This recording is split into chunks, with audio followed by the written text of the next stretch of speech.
કરો, બહુ સરસ. એક લાગણીથી બંધાઈ ગયા એવી રીતે, બાકી કોઈ બીજું તો સગું એવું નથી કશું. આપણે જે તૂટેલા હોય ને એને જ પકડીએ. બરાબર છે. અમારા મહારાજ છે ને હા. રાજસ્થાની હા. છે.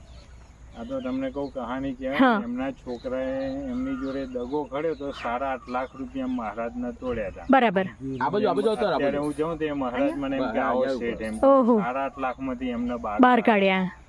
બસ આમની પડખે રહેજો અને બસ આમને ટીબીમાંથી આપણે બહાર કાઢીએ અને થોડું શરીર લેવાઈ ગયું છે એટલે આ કીટની વ્યવસ્થા થશે એટલો ટાઈમ કરતા રહીશું અમે, હે ને?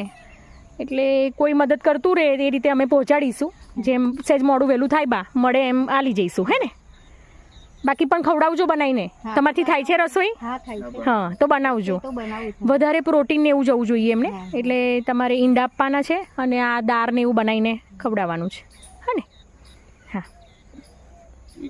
દાદા, રેગ્યુલર દવા પૂરી કરવાની, હે ને? હા.